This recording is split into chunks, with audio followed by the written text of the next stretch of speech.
ጠባብ ቤተ መንግስት ወጥተው ነው የሚያሳዩት የሚያወሩት ስለ ዓለም ነው ስለ ሰፈር ስለ መንደር አይደለም እኛማ ህዝቦች ነን አላህ የላከን የሰው ልጆችን ከሰው ልጅ ባርነት ወደ ፈጣሪ ባርነት ልናሸጋግር የመጣን ከጠባቡ ዱንያ ወደ ሰፊው ዱንያና አኺራ ለመውሰድ የተላከን መልእክተኞች ከዚህ ፍትህ ከተዛባበት ዙልም ከመዛበት ዓለም ፍትሃዊ ወደ ሆነው እስላም ሰዎችን ልንጠራ የመጣን ህዝቦች ነን አሉ هذا አንተ እንደምታስበው ይዘነ የመጣነው ደካማ ነገር የቁጥር ጉዳይ አይደለም አጀንዳችን እኛ የታዘዝንበትና ያዝነው ሪሳላ እናንተ ከያዛችሁት ቁጥር በላይ ነው ዛሬም የሚመስለን ዛሬም ሙናፊቆቹ በሸክስም በጢም በጀለቢያ ተደብቀው የሚያወሩት የገዛ ሰዎች እንዴት ነው የደፈሩት ህዝብ ለማስጨረስ ሐማሶች ምንድነው የሚጫወቱት ሙጋመራ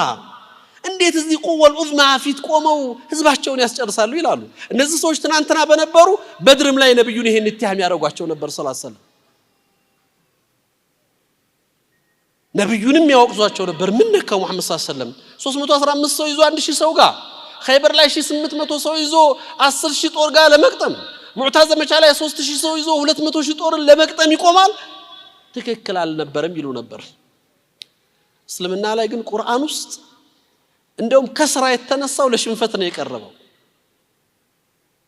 كم من فئة قليلة غلبت فئة كثيرة بإذن الله ነው አይደል አላህ ድልን ሲያነሳ ውጤትን ሲያነሳ ቁጥርን አይደለም የሚያነሳው እንደውም ጥቂቶችን ነው የገለጻቸው የከፍታ መገለጫ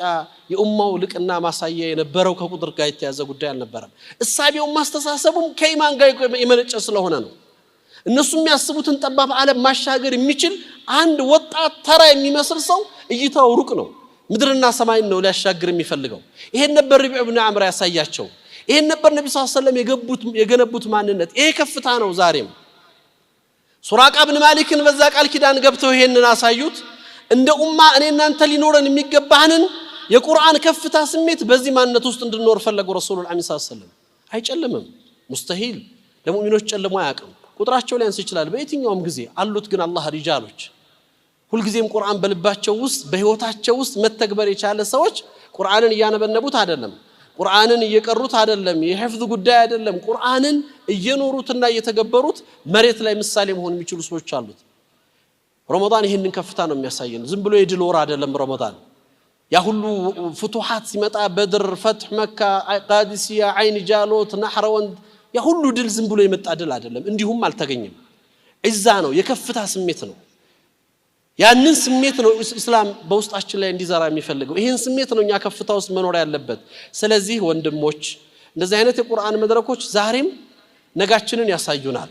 ብርሃኑ እንዳለ በትክክል ያመላክቱናል እኛ መስራት ከቻልን እኛ እዛ ቦታ ላይና የምንፈልግበት ቦታ ላይ ከቆምን ይሄ የኡማው ከፍታ ኡማው ሊኖርበት የሚገባውን ሐላፊነት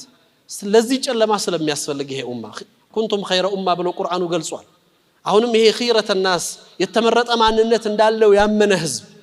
ሌሎች ልድረስላህ አይሉትም ሊደርስላቸው የሚሄደው እሱ ነው ጨለማ ሊገፍ የሚሄደው እሱ ነው ጨለማ ሊያወጣ ሰዎች ወደ ብርሃን ሊጠራ በሄድ የሚችለው እሱ ነው ግን ይሄ ቁርአን አያት እኔን ማናገር ካልቻለ ግን ኩንቱም ኸይረ ኡማ እኔን ካልተመለከተኝ እንኳን ስለ ሌሎች ብርሃን እኔ ከጨለማ ውስጥ መውጣት አልችልም እንደ ጨለመብኝ ነው ሐያት የሚያልፈው ይሄን ንጋት ለማምጣት ነው ቁርአን በእኛ ህይወት ውስጥ እንዲኖር ሊሰራበት መሰራትም ያለበት እነዚህ መድረኮችም የዚህ አይነት የቁርአን ሐሳቦችም ከፍ ብለው እንዲወጡ በተለያዩ ቦታዎቻችን ልንሰራ ቤቶቻችን የቁርአን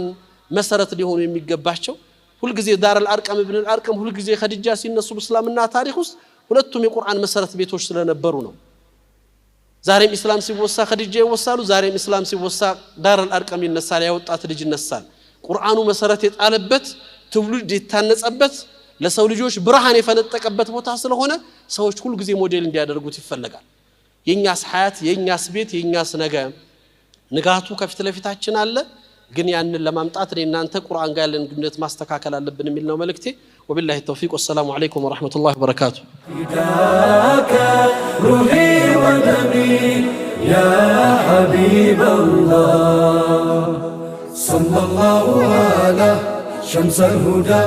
እናት አባቴ እህት ወንድሜ ቀሪ ሀብቴ ላንቱ ነፍሴ ትሁንለት ፊዳ